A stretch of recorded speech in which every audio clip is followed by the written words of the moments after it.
Now, Peter's response is a little surprising, although perhaps not for this action-oriented, rather impulsive disciple. Everyone in the boat is terrified, hoping to survive the storm, and a ghost, a disembodied creature, comes after them. And then right away, Jesus says, "It's okay, it's me, Jesus, don't be afraid." So what does Peter do? He challenges the ghost, who claims to be Jesus, saying, "Okay, if it really is you, then prove it. Tell me to come to you, to walk across the water." And here's that word again. Jesus said, "Come." I don't really know why Peter jumps out of the boat into the water in the middle of a storm, attempting to walk across the water. The story doesn't really tell us. Maybe what Jesus was doing just looked so fun and exciting, Peter can't help but give it a try. Or perhaps he really, really wants to be special to Jesus, and he's trying to get all of Jesus' attention focused on himself. Maybe Peter wants to impress the others with his daring bravado. I think very possibly he doesn't really give it much thought at all, because Jesus makes walking on the water look so easy. How hard can it be, really? Or maybe Peter just wants to be with Jesus no matter what. He doesn't realize stepping out of the boat to go to Jesus will get him into some really deep water, so to speak.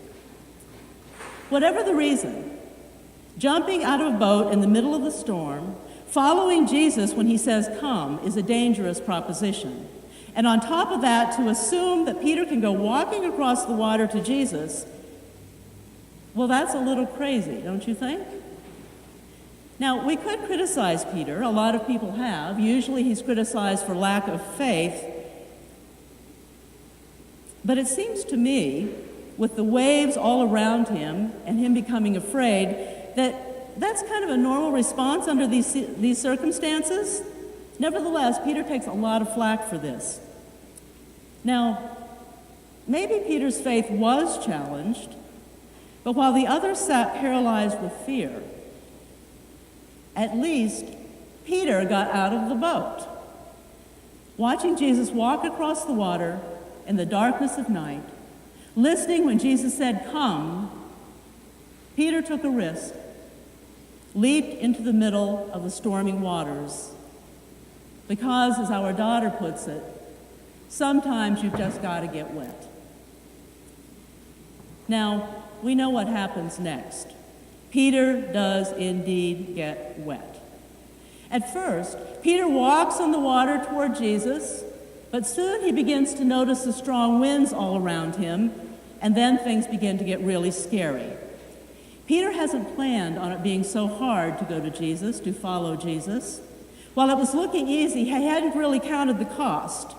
The external circumstances begin to overwhelm him, and as he begins to lose perspective, his focus becomes blurred.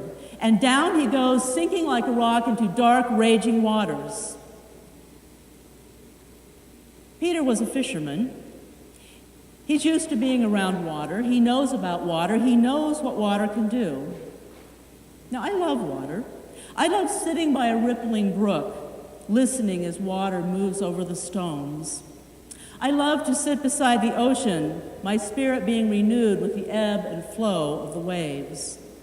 I love the joyful, majestic spray, the powerful, loud roar of a waterfall. But water, stirred by raging winds, has a destructive, deadly power, as well documented in the many images of Katrina. Even calm water can be frightening, like when you dive deeply into the water, going down deeper and deeper until you hit that spot where you stop going down and can begin to go to the top again. Sometimes it seems like the surface is too far away. You desperately need a breath.